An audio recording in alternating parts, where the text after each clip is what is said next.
Dzień dobry. Dzisiaj z Janem Dziekońskim porozmawiamy sobie o rynku nieruchomości, ale i o gospodarce i co tam, panie, słychać w polityce, bo niestety polityka ma wpływ na nasz rynek nieruchomości, na to, co kupujemy, a tutaj wakacje niby, sezon ogórkowy, a politycy niestrudzenie rozrabiają. Jeżeli ciebie interesuje rynek nieruchomości, to subskrybuj ten kanał. Pisz nam w komentarzach oceny rynku, pytania, propozycje nowych tematów. Przypominam, że na stronie symen24.pl te audycje nasze możesz znaleźć wzbogacone o dodatkowe wykresy, dodatkowe dane, które się po prostu nie mieszczą w formacie filmu na YouTube, więc zapraszam.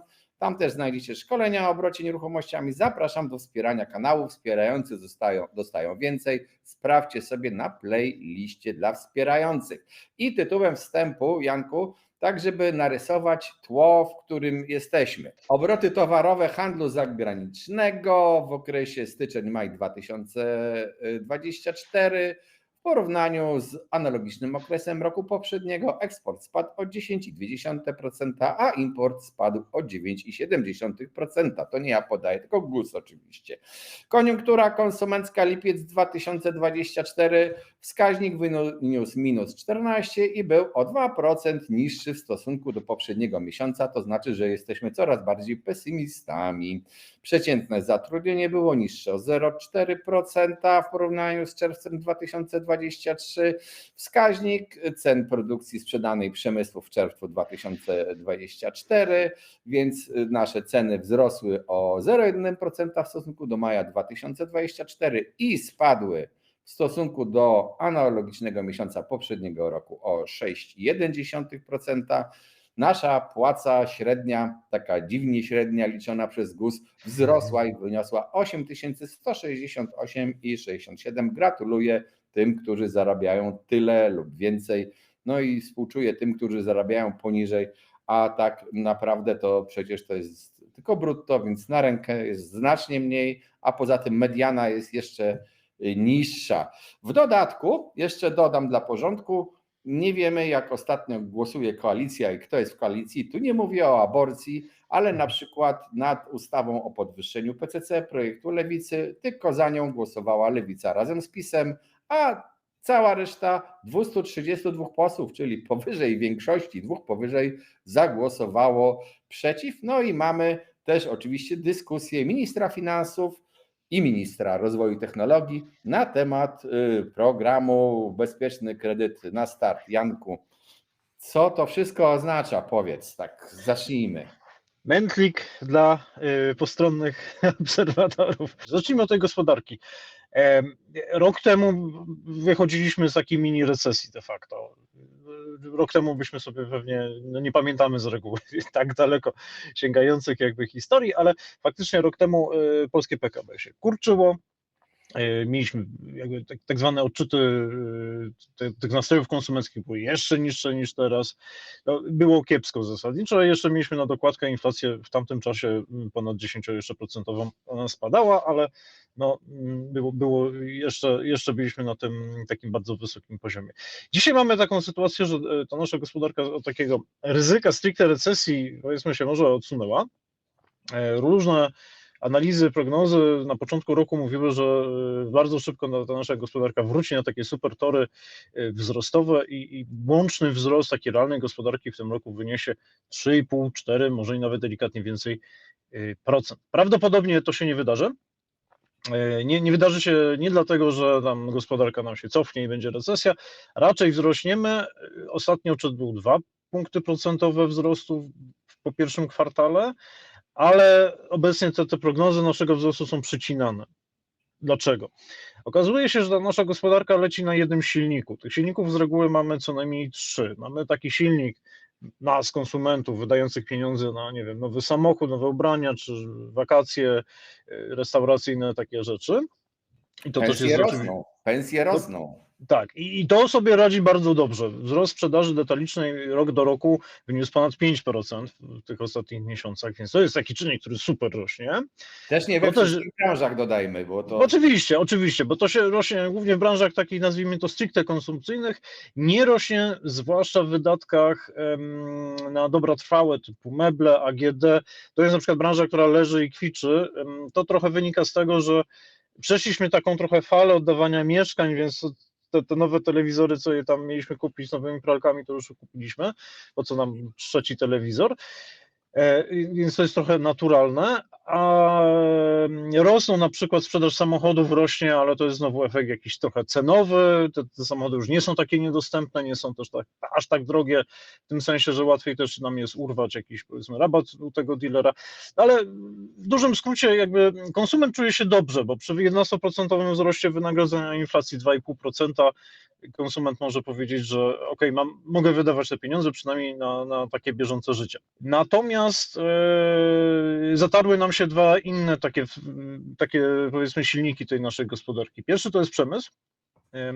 Przemysł, który mamy, który jest jakby w dużej mierze, że jakby z jednej strony ukierunkowany na nasz krajowy rynek, bo jesteśmy dużym krajem, no, jednak prawie 40 milionów ludzi, no wiadomo, że się kurczy, ale migranci, coś tam. W każdym razie jest to potężny kraj, jeżeli chodzi o tą sprzedaż krajową, ale też i eksportową. Jesteśmy dużym, liczącym się eksportem w szeregu różnych branż i zwłaszcza te branże eksportowe, tak jak ty przytoczyłeś, mają problem.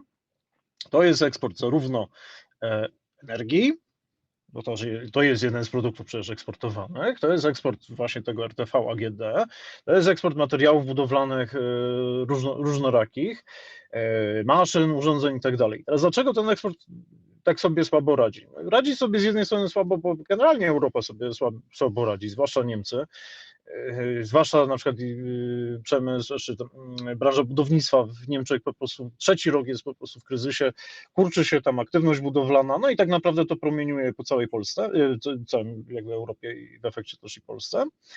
Bo właściwie, jakby to powiedzieć, no, wszędzie na świecie w tej chwili, no, z wyjątkami pewnymi, no jednak stopy procentowe są na wysokich poziomach. To jednak spowalnia tą realną gospodarkę, zwłaszcza właśnie budownictwo w szeregu różnych krajów, to się gdzieś tam przekłada.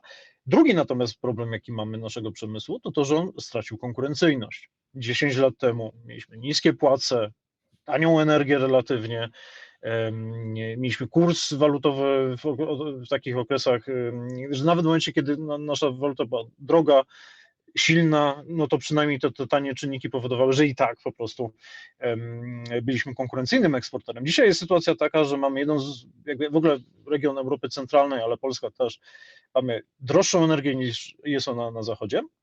Dotyczy to gazu, dotyczy to węgla, dotyczy to energii elektrycznej czy ciepła sieciowego. Czyli koszty takie wytworzenia są po prostu wyższe u nas.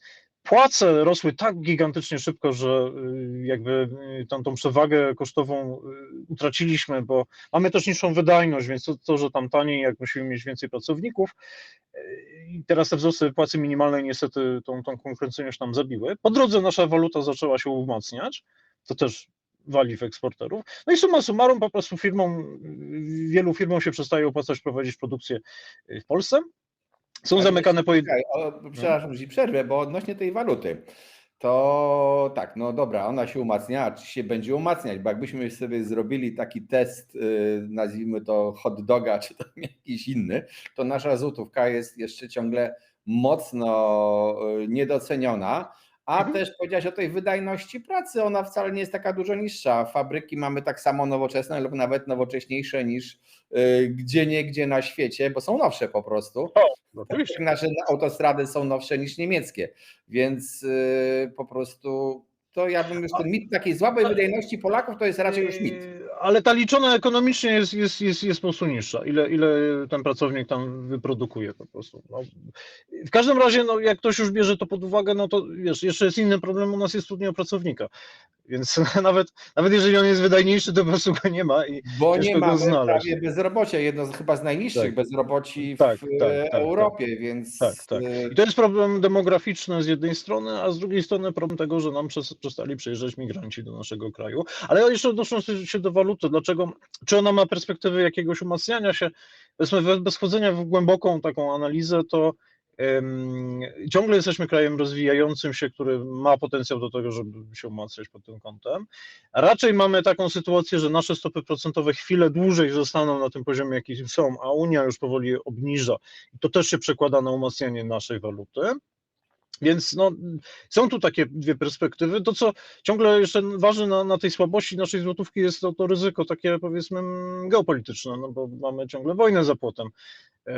Więc ta złotówka może się umocnić i to będzie jeszcze bardziej waliło w tych eksporterów. No ale w ogóle to, że mamy własną walutę też pozwoliło nam w czasach kryzysu i ciągle pozwala troszeczkę lepiej reagować i lepiej się rozwijać niż Unia. To taka też jest prawda. Tak, oczywiście, bo to jest jakby na dłuższą historię, to ma plusy dodatnie i plusy ujemne, ale sytuację mamy jaką mamy po prostu, Przejdźmy dalej. tak, Walutę dokładnie. na następną audycję sobie zostawimy. Dokładnie. No i teraz skutki są takie, że część firm decyduje się, że albo na zmniejszenie produkcji, bo nie ma takiego odbioru produktu, a B, ona się tak nie opłaca. Inne stwierdzają, że w ogóle im się nie opłaca i oni to już wyrzucają do Indii, czy do na przykład Chin, czy do innych geografii azjatyckich, albo do naszych sąsiadów po prostu w Rumunii czy Bułgarii, którzy są nadal tańsi. I teraz zatrzymajmy się na Mhm. chwilę przy tym jeszcze, bo to, co powiedziałeś, no to przecież była fala zwolnień w Polsce i to nawet nie tylko w takich prostych przemysłach, ale na przykład zwalniano sporą ilość ludzi pracujących w branży IT. I potem słyszymy, tak jak Zagomułki, który mówił, że co z tego, że kiełbasa potaniała, to podrożała, ale lokomotywy potaniały, to co z tego, jest tyle miejsc pracy. No jest, ale czy dla programistów to już też się w pewnym momencie staje znak zapytania, czy oni chcą pracować na kasie w Biedronce. No nie, oczywiście. Znaczy, wytłumaczmy teraz jakby to przełożenie na to dziwum, że z jednej strony są te zwolnienia grupowe, one nie są jakieś tam najwyższe w historii w ogóle, ale są na pewno wyższe niż na przykład w ciągu ostatnich 2 lat. A na pewno bardzo skutecznie docierają do nagłówków prasowych, jakby wpływając już na Kowalskiego, który po prostu czyta, zwalniają. No i szczególnie bolą też, jeżeli to jest zwolnienie na przykład 500 osób Tak. z pracy w miejscowości, która ma 10 000 ludności. No to są potężne wtedy uderzenia w miejscowy rynek. A takie się zdarzają, no bo na przykład jest zamykany, czy właściwie już został zamknięty zakład Volvo we Wrocławiu, ale w tym miejscu się pojawił zakład produkcji pomp ciepła i jakby nie ma problemu, ale znowu gdzieś tam jakieś, powiedzmy chyba w Aleksandrowie Łódzkim, czy gdzieś w okolicy Łodzi, na przykład fabryka silników niskoprądowych ABB została zamknięta, bo tam jest przenoszona gdzieś tam za granicę. No i tu już może być pytanie, co tam się pojawi, a czasami są takie fabryki już no kompletnie w miejscach odosobnionych, gdzie właściwie to był jedyny pracodawca i wtedy faktycznie jest problem. Jakby do czego się sprowadza ten proces? No, z jednej strony trochę ludzi traci pracę, czego my nie widzimy w pełni w statystykach bezrobocia, bo część z nich po prostu znajduje zatrudnienie w innych sektorach. Część z nich idzie na emeryturę, bo to często są osoby w takim wieku przedemerytalnym, gdzie znowu można wejść w różne systemy ochronowe w ramach właśnie zwolnień grupowych, więc oni nam ze statystyki wypadają. I to też ważne jest, bo to wyż demograficzny tych lat, tam końca lat 50. właśnie teraz odchodzi na emeryturę i potem następne pokolenia już będą mniejsze, ale na ich miejsce te pokolenia, które wchodzą na rynek, też są niewielkie. Tak. Więc demografia nas trochę oszukuje w tym procentowym bezrobociu. Jeżeli byśmy popatrzyli na takie bezrobocie w liczbach absolutnych, ilu jest bezrobotnych, to ono mniej więcej sobie oscyluje w podobnym poziomie gdzieś tam od roku. Ale to nie jest jeszcze jakiś gigantyczny problem. To, co widać natomiast, to systematycznie od początku zeszłego roku ubywa nam osób pracujących w gospodarce. Czyli łączne zatrudnienie jest coraz mniejsze. No i to jest skutek taki, że ci, którzy są zwalniani, po prostu oni znikają z rynku pracy ze względów na przykład wiekowych. Nie przybywa nam nowych migrantów ekonomicznych w takiej dużej ilości i summa summarum po prostu tych rąk do pracy jest mniej. Skutek dla firm jest taki, że płace i tak rosną dynamicznie, znowu waląc tą konkurencyjność. Konsumentom robiąc dobrze, ale walcząc na konkurencyjność firm. No fajnie, że mamy wzrost wynagrodzeń, ale jak te firmy się pozamykają i pojadą gdzieś indziej, no to już nie będzie tak fajnie na dłuższą metę. A drugi problem jest taki, że to są na koniec dnia podatnicy, konsumenci i zwłaszcza nabywcy albo najemcy mieszkań. I zwłaszcza tu jest mowa o migrantach ekonomicznych z zagranicy, ale też takich migrujących w skali kraju. I to osłabia rynek nieruchomości między innymi i osłabia też wpływy podatkowe. No ale też na przykład rząd, słuchaj, też nie pracuje, żeby zwiększyć konsumpcję, bo przypomnijmy sobie obietnicę podniesienia progów podatkowych. W tej chwili próg podatkowy 30 000 to jest poniżej minimalnej płacy, chciałem powiedzieć, tak mi się wydaje, że to jest poniżej minimalnej płacy. Te progi nie wzrosły, wzrosła inflacja, czyli de facto płacimy też wyższe podatki. I rząd zbiera od nas podatki, ale to, co nam rząd zabierze, nie pójdzie na konsumpcję. No chyba, że rząd to, co nam zabierze, odda nauczycielom, budżetówce i wpadnie jeszcze w oskarżenie, że ma procedurę przekroczenia deficytu, czym Unia nam się odgraża, prawda? Tak, no jakby już idąc trochę na koniec jakby tych rynku pracy jakby kwestii, skutek jeszcze jest drugi, bo te badania koniunktury, nastrojów właśnie konsumentów, o których mówiłeś, one się pogarszają w dwóch przede wszystkim obszarach. Pierwszy, jakby tam jest wiele czynników badanych, no i zwłaszcza te czynniki, które mówią, jak tobie jest teraz albo w ostatnim czasie, to faktycznie oceniamy, że jest nam lepiej, ale mamy znacznie pogarszają się wskaźniki mówiące, jak ci będzie przez najbliższe 12 miesięcy i one się bardzo wyraźnie pogarszają. Jak że mi będzie, żebyście zrozumieli, czyli to jest wiadomo. Dokładnie mówiąc to, co my uważamy o naszej przyszłości, a jeżeli źle przewidujemy przyszłość, to zaczynamy chomikować kasę. Aha, i dokładnie. I to bardzo wyraźnie widać, jest taki wskaźnik, który mówi, jak ja się obawiam o utratę pracy. On się pogarsza od gdzieś października zeszłego roku wyraźnie. I to jest, ja stawiam takie przypuszczenie, że to jest powód, dla którego też między innymi na przykład akcja kredytowa, jak już nasze te tam bezpieczne kredyty zniknęły, dlaczego ona nie jest taka super wysoka, a wręcz jest niska w ostatnich miesiącach? No bo jak się boję utraty pracy, to nie zaciągam kredytu na 25 czy tam 30 lat. To jest jakby jedna cecha Polaka, który no jednak dba o to, żeby kredyt był spłacany. Z tym faktycznie nie mamy problemu. Tu jesteśmy bardzo solidni. No i drugi wskaźnik, widać, że oszczędzanie pieniędzy to jest taki czynnik, z którym nie mamy dzisiaj problemu, no bo inflacja relatywnie niska, te wzrosty wynagrodzeń są wysokie, ale jednocześnie ja chcę oszczędzać, bo się boję. Więc to się przekłada trochę na takie też spowolnienie tych nastrojów na rynku nieruchomościowym, no bo to jest jedno z drugim powiązane. Jest jeszcze jeden aspekt, o którym do końca nie widzimy, bo tak Kowalski o nim nie myśli o nim częściej deweloper, pośrednik, flipper, mianowicie źle się też dzieje w samych przedsiębiorstwach.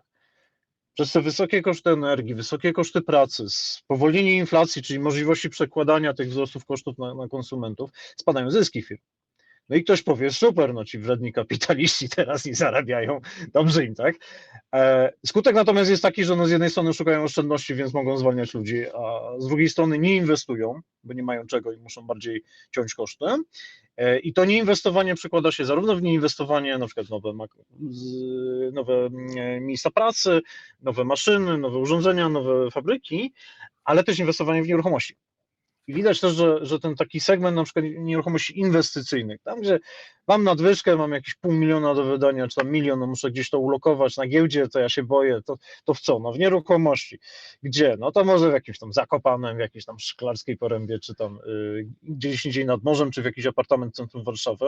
To widać, że tych pieniędzy jakby płynących w te miejsca też jest trochę mniej, no bo w takich segmentach mieszkaniowych to nie inwestuje Kowalski, który robi średnią krajową, tylko przede wszystkim przedsiębiorcy.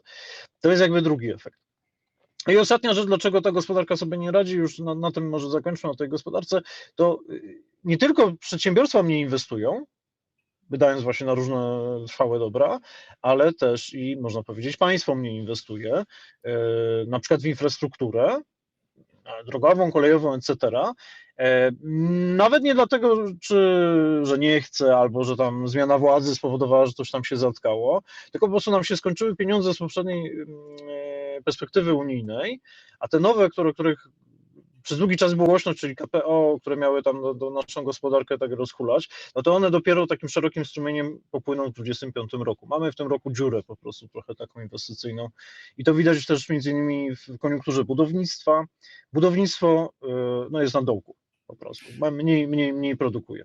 Znaczy ja powiem szczerze, że to mnie trochę przeraża ten minimalizm naszego obecnego państwa, bo jeżeli w państwie, które ma chyba szóstą gospodarkę w Unii Europejskiej, w planach nie stać nas na wybudowanie 1 kilometra torów kolejowych, jak to przedstawiono w najnowszym pomyśle, i wszystko, co zostaje, co było kiedyś zaplanowane, zostaje zmniejszane, obiecuje nam się jakiś nie wiadomo po co Shinkansen na linii Warszawa-Wrocław pod hasłem połączenia wszystkich miast w Polsce, to, no to jest taki trochę obciach. A te inwestycje publiczne, o których powiedziałeś, no to przecież były w historii programy, które właśnie pozwalały ruszyć gospodarkę. Tak.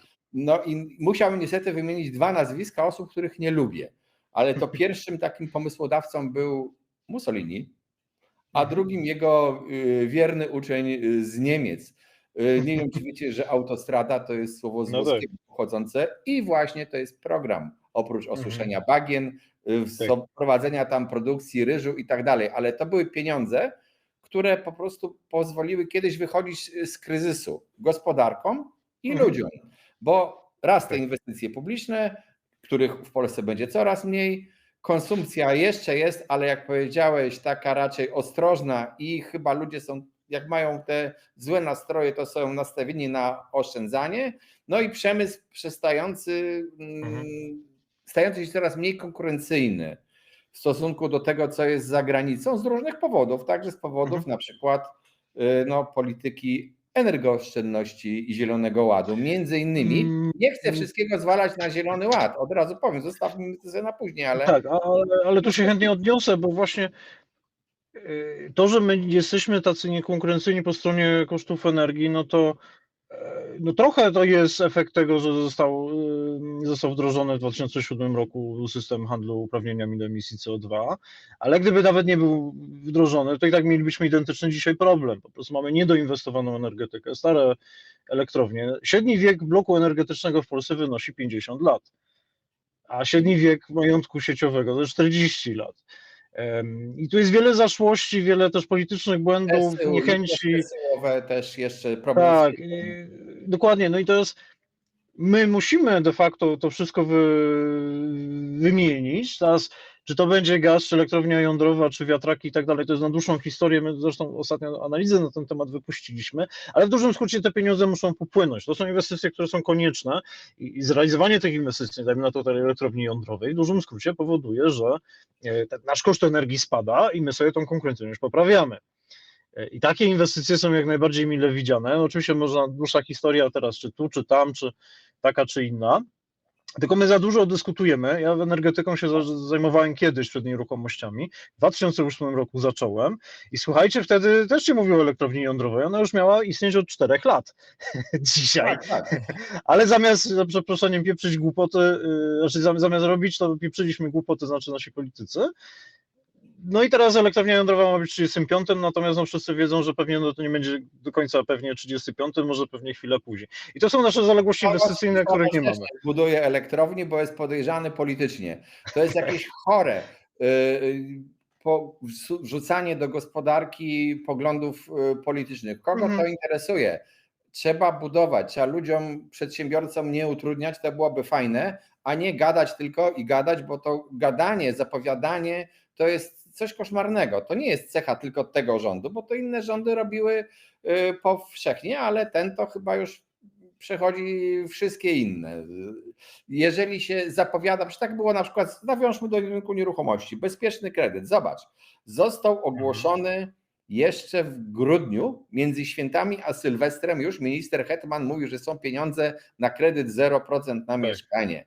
Potem przedstawiono jakieś pomysły, jakieś szumne, potem stała się cisza, teraz w lipcu dotarł ten kredyt, wreszcie trochę zmodyfikowany, dotarł pod obrady Rady Ministrów, no i tam zobaczymy. Ja jestem ciekaw spotkania ministra Paszyka z ministrem Domańskim, jak będą wymieniali poglądy na temat tego kredytu. Ale może to być również, słuchaj, obietnica, którą chcemy spełnić, bo to wreszcie coś ten rząd musi spełnić ze swoich obietnic. To da kredyt 0%, którego raczej dostępność ograniczy. Czy widzisz to jakoś inaczej?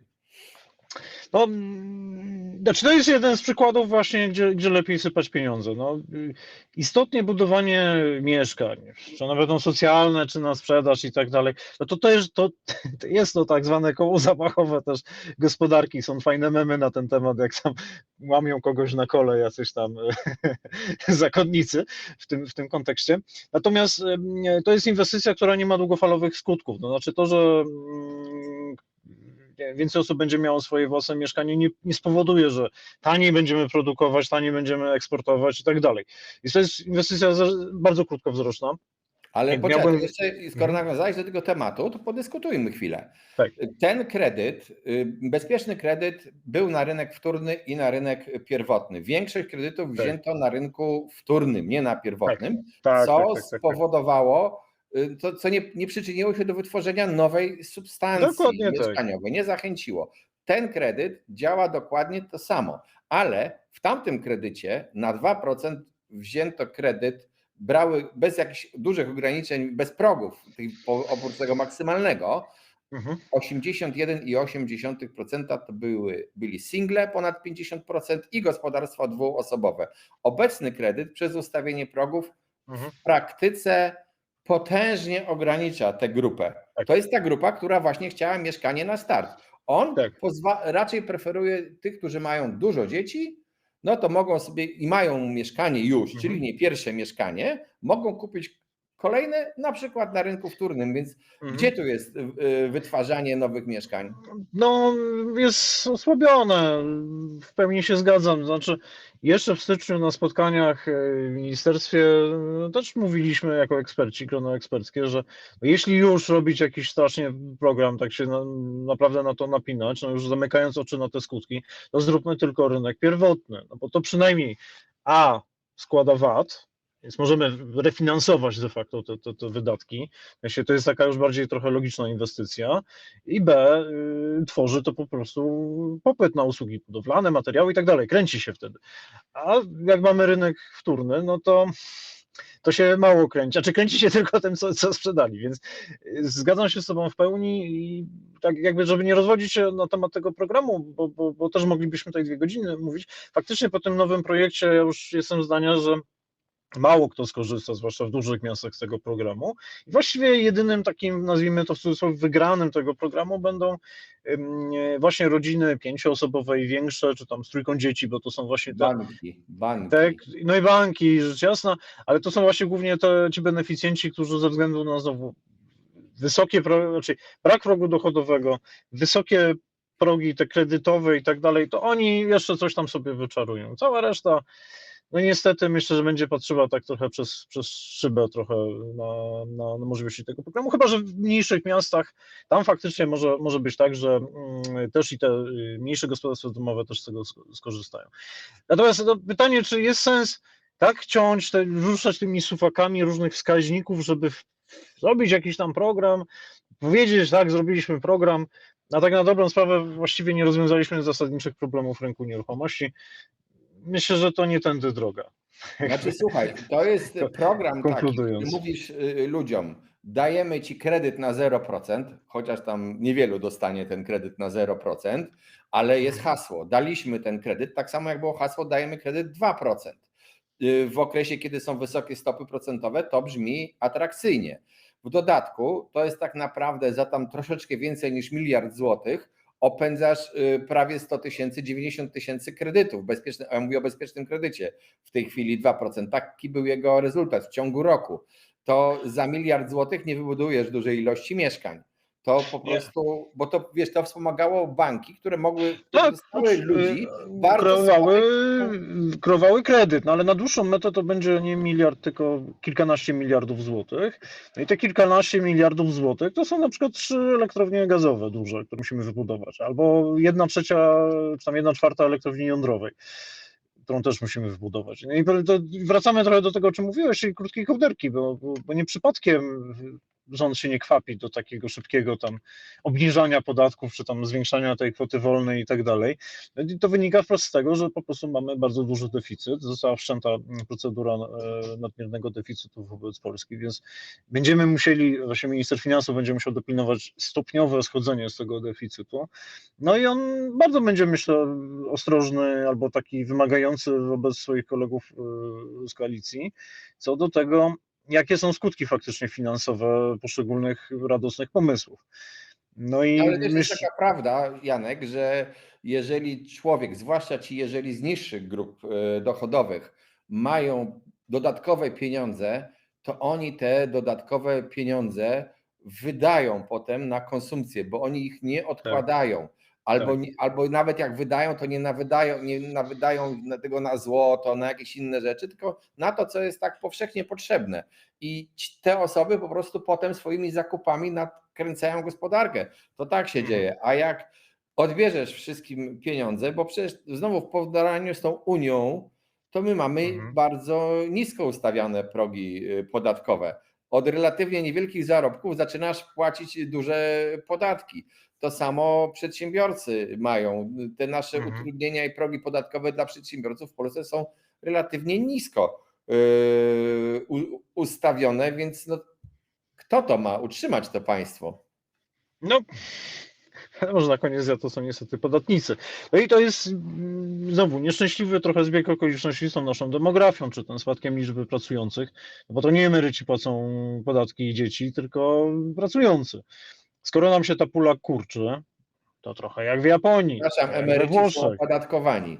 Nie Oczywiście, ale umówmy się, że to jest inna sprawa, że nie wiadomo do końca dlaczego, ale to nie ta pula jakby podatkowa jest największa, natomiast my mamy demografię jakby pewną, ona jest wykuta w skalę na kolejne 20 lat albo i więcej. Migracją tylko możemy się ratować, która no dzisiaj specjalnie jakoś tam nie jest wysoka i też nie jest pewnie której wiele osób preferowana. nie chce w ogóle, bo reaguje Dokładnie, no nerwowo tak, na migrację. dokładnie. No więc skutek nam mamy wyjechał. bardzo, skutek jakby tego może być bardzo prosty, tak jak w Japonii czy we Włoszech, które Włochy miały z tego, gdzieś mi mignęło ostatnio, my mamy taką demografię jak Włochy w 2008 roku. Jesteśmy po prostu 15 lat za Włochami. Włochy od 2008 roku miały taki wielki szczyt, na przykład cen nieruchomości, z których się nie wykaraskały i też różnych problemów fiskalnych, wysokiego zadłużenia. No, po prostu państwo jest jak firma, to nie jest jakiś dziwny ewenement. No musi mieć, ma koszty, jak kosztów dokłada, musi zwiększać przychody. No i teraz przychody może albo zwiększać po prostu podatkami i liczbą podatników. Skoro podatników jest mniej, no to trzeba im podnieść raczej podatki. Albo trzeba spowodować, że państwo po prostu podatki na przykład z przedsiębiorstw uzyskuje większe, czyli znowu opodatkować, albo jakoś rozkulać gospodarkę w taki sposób, żeby no, te wpływy podatkowe na przykład z VAT-u się kręciły i tak dalej, czego nie robi do końca, bo inwestycje leżą. To co, no drukować jeszcze pieniądze teoretycznie może, ale nie może. Zwłaszcza w obecnym układzie. No jest jakby mamy trochę problem gotowy. No, w sensie nie chodzi mi o teraz wieszczenie problemów, tylko raczej sygnalizowanie, że kurczę, czas się wziąć do roboty po prostu. A propos Włoch jeszcze, bo to warto z nich brać przykład. Ja zresztą często pokazywałem widzom naszego programu. Ceny we Włoszech tak praktycznie w XXI wieku to są takie dosyć płaskie w porównaniu z Polską i to nawet spadkowe. To są niższe niż były tam kilkanaście lat temu i to czy z uwzględnieniem inflacji, czy bez uwzględnienia inflacji. Tak wyglądają ceny we Włoszech. Rynek niemiecki to tak dla porównania wyglądał prawie jak polski, ale przeżywa korektę od kilku kwartałów.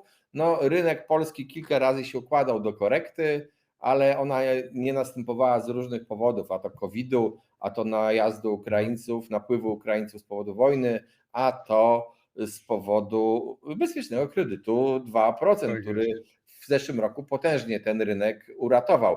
Ty też mówiłeś o kredytach mieszkaniowych, to chciałem powiedzieć, że my dokładnie w tej chwili od marca odtwarzamy liczby, nie kwoty mieszkaniowych, tak jak były w 2022 roku z trendem spadkowym, bo w 2022 roku te ceny systematycznie spadały i my już kilka miesięcy idziemy dokładnie tą samą linią przy tych samych liczbach kredytów, bo nawet warunki są podobne. Zobacz, zarabiamy trochę więcej, ale i nieruchomości bardzo podrożały, chyba bardziej niż Tak. nasze zarobki w tym czasie. No, dostępność kredytowa, mieszkań na kredyt za nieruchomości to jest niższa niż była 2 lata temu. Gdybyśmy sobie wzięli, gdybyśmy jakby nie patrzyli na 22 rok, specyficzny, wojna, szybki wzrost stóp procentowych, bufor na ryzyko stopy procentowej przecież też był ważnym czynnikiem i popatrzyli szerzej, to na razie ostatnie dane mamy o sprzedaży za maj. Było chyba 15 tysięcy kredytów tak. sprzedanych. To był najgorszy maj w ostatnich 20 latach. Najgorszy. No. Nie 2000, ani w 2008, 2009, 2010, 2013, w COVID-zie nie. To był najgorszy maj i to był jednocześnie najgorszy, trzeci albo czwarty najgorszy miesiąc w tym takim przedziale do COVID-u. To coś mówi, że chyba jednak te kredyty jakby nie są tak dostępne. No i oczywiście Ale wtedy pojawia się pytanie. Janek, bo chciałem Ci, żebyś skomentował jeszcze. Ja będę parafrazował, nie pamiętam dokładnie, ale myśl ministra Paszyka była taka, że o tym, że ludzie nie biorą kredytu, nie kupują mieszkań, to większe znaczenie ma wysokość stóp procentowych niż cena mieszkania.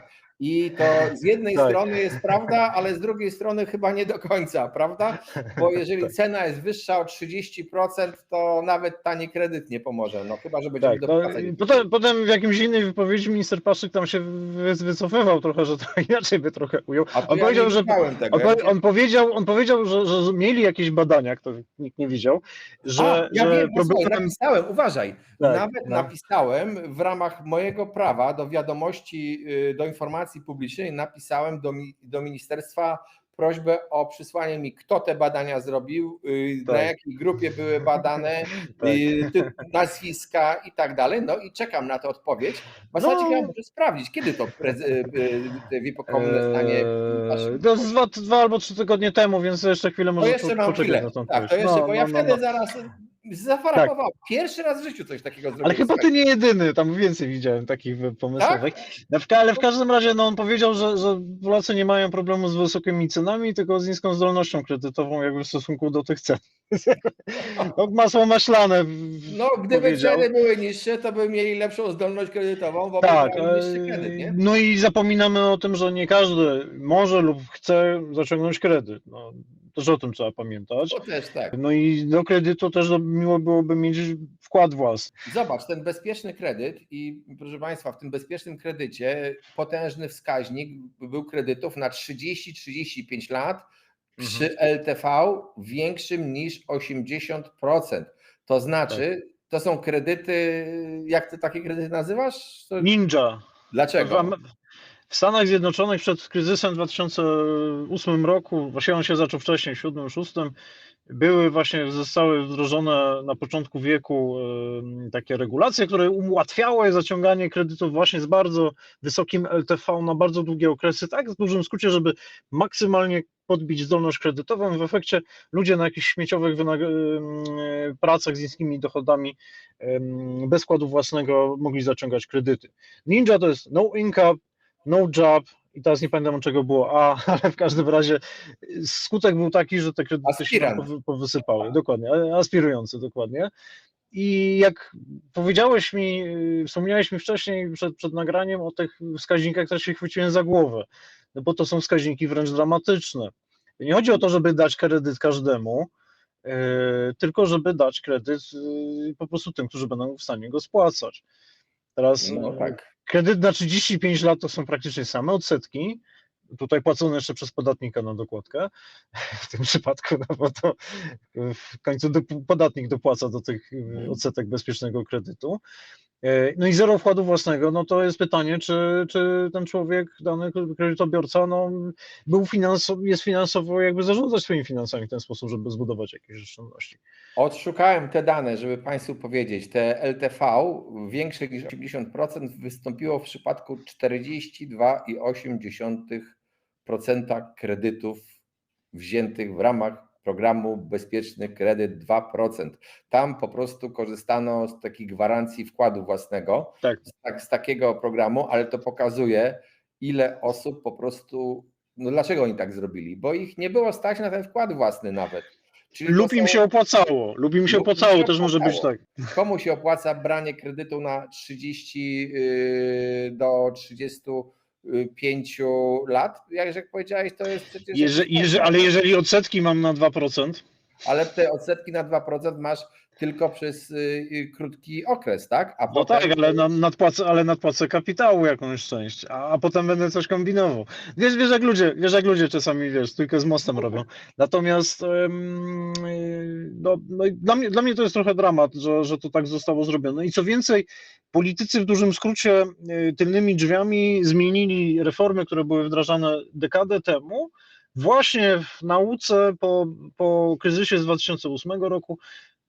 W tamtych czasach można było zaciągać kredyty na 110% LTV, czyli bank dawał na po nieruchomość. 35 nawet dawano. Czy no, dokładnie. W 2006 rok dramat to był właśnie, gdy dawano kredyty, chyba rekordzista bank to dawał na 135%, o ile No pamiętam. właśnie, czyli dostaliśmy na mieszkanie, na remont, na wakacje i jeszcze na samochód. No i naturalne, że jak ceny spadły, nawet drgnęły, wystarczyło, że się zatrzymały, a taki zawodnik musiałby sprzedać mieszkanie, to nagle ma 30% do wyczarowania skądś.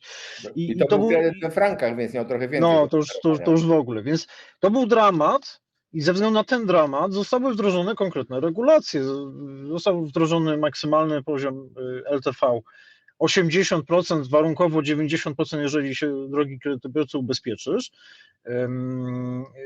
Jakby kredyty do 35 lat zostały właściwie do jakiejś niszy spadły i raczej 30 to było jakieś takie maksimum, a de facto znowu warunki liczenia zdolności kredytowej są takie, że 25 lat stało się tą podstawą wyliczania zdolności kredytowej. To nie jest bez przyczyny. To przyczyną jest to, żeby właśnie dbać o bezpieczeństwo systemu. A to politycy robią bo sobie tak wymyślili. I teraz na koniec dnia możemy sobie szykować bombę po prostu pod nami. Gdyby ten program na przykład funkcjonował jeszcze przez kilka lat i takich kredytów było jeszcze więcej zaciąganych, to prędzej czy później po prostu to mogłoby niestety się nam odbić czkawką.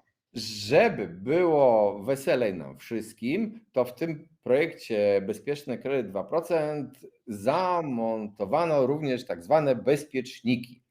15 tysięcy kredytów maks kwartalnie i to się wydaje, tak jak słuchasz, to się wydaje logiczne. Ale te bezpieczniki tak, jeżeli program nie będzie popularny, to w zasadzie po co są te bezpieczniki? A jak nie daj Boże będzie popularny, bo ludzie sobie pomyślą, Boże, tylko 15 tysięcy, to muszę być pierwszy, to muszę wyprzedzić innych, no to może dojść do sytuacji, że na przykład bezpieczniki zadziałają w lutym i potem już od połowy marca będzie stała kolejka ludzi, którzy chcą złożyć wniosek 1 kwietnia, bo będzie kolejne przyjmowanie, będzie panika, będzie niepewność. I w dodatku jeszcze, powiedz mi, bo to wygląda tak, jak BGK się dowie, że jest przez system tych wniosków złożonych 15 tysięcy, ogłasza komunikat, od następnego dnia jest wstrzymanie przyjmowania umów. Ty nie oglądasz prasy, idziesz w poniedziałek, zawierasz przedwstępną, we wtorek idziesz do banku, chcesz złożyć kredyt, a oni mówią nie, tego kredytu pan nie dostanie, proszę czekać do następnego kwartału. Proszę się w kolejce ustawić.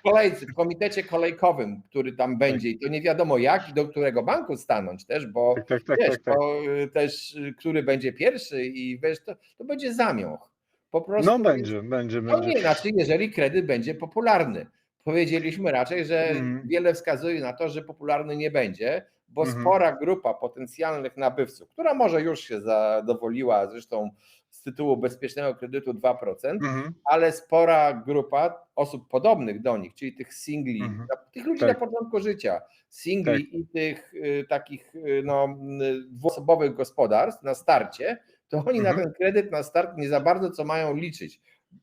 Chyba że mają jakichś bardzo bogatych rodziców, którzy im dadzą, ale tam też jest ograniczenie, żeby wkład własny nie był za duży, bo to też ma wyeliminować ludzi, którzy mają za duży wkład własny. Tak więc... A to chyba ja jestem w ogóle trochę winowajcą tej zmiany.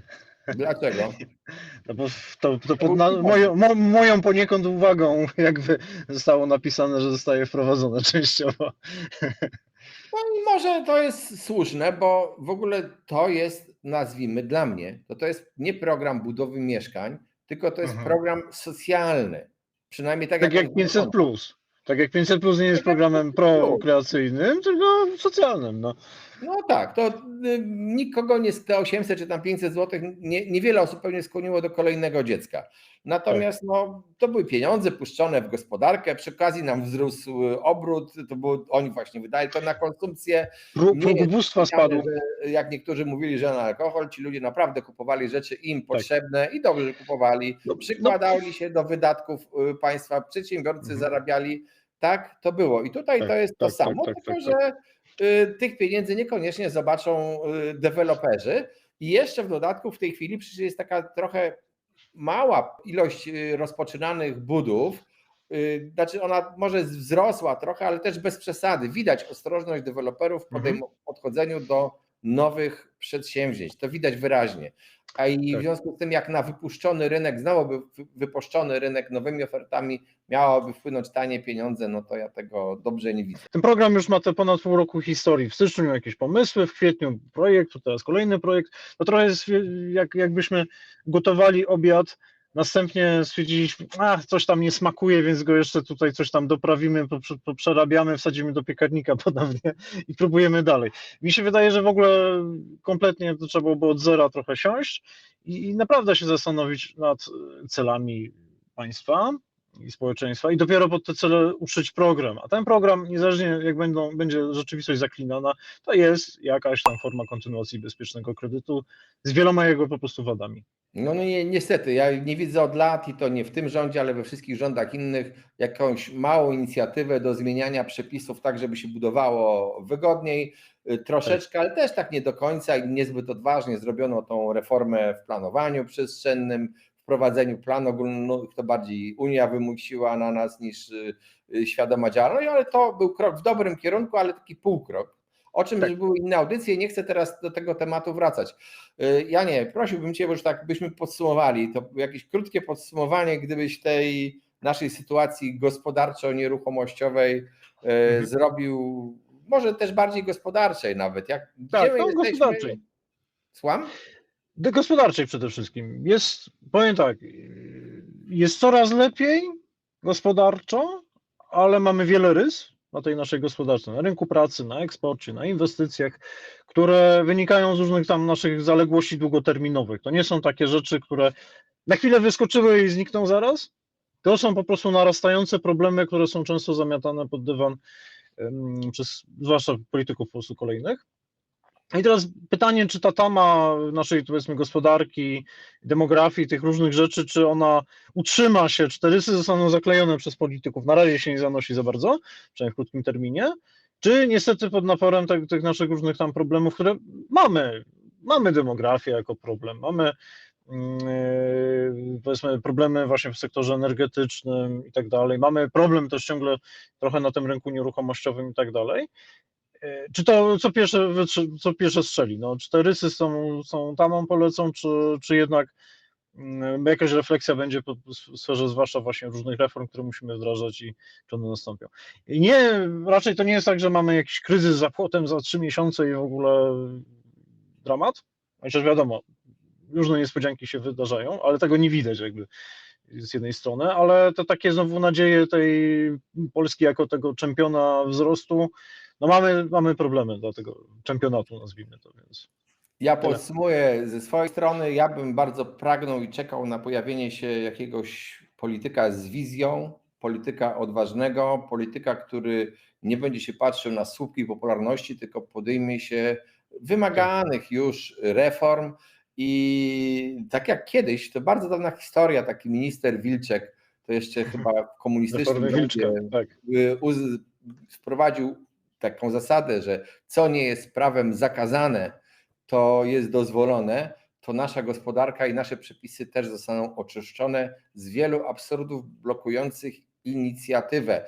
Ostatnio widziałem artykuł, w którym powiedziano, słuchajcie, Krajowa Inspekcja Skarbowa powiedziała, że rower można wliczyć w koszty firmy. A moje pytanie jest takie, a po co się w ogóle ten przedsiębiorca pytał tego KIS-u o to, czy on może ten rower wliczyć, czy ten przedsiębiorca nie jest tak sparaliżowany strachem, że on nie wie, czy ma ten wliczyć. A gdzie jest przepis, który mówi, roweru nie można wliczyć? No nie ma. Dokładnie. My No nie już ma. zaczynamy jako przedsiębiorcy żyć strachem, że do nas zaraz zapuka jakaś komisja, jakiś VAT, jakiś ktoś Mhm. przyjdzie i my, będąc uczciwym podatnikiem, boimy się cokolwiek zrobić. Tak. To nie jest dobra To nie sytuacja w jest normalne. gospodarce. Nasza gospodarka przez te ileś lat od przemian, od czasów pana Wilczka pracowicie obrastała papierami, w których się już mało kto orientuje. Ustawa o VAT-ie to ja nie wiem, czy jest ktoś, kto ogarnia całość na przykład. Przepisy związane z budownictwem w miarę podobnie i tak dalej, można to ciągnąć. Proszę Państwa, jeżeli interesuje Was rynek nieruchomości, gospodarka, subskrybujcie nasz kanał. Zapraszam do pisania nam w komentarzy właśnie, co sądzicie o rynku oraz propozycji nowych tematów. Zapraszam do wspierania na stronie symen24.pl. Macie te same audycje, czasami z większą ilością danych, takich do przeczytania sobie, do obejrzenia wykresów. Zachęcam, żebyście tam zaglądali. No i cóż, trzymajcie się. Do zobaczenia.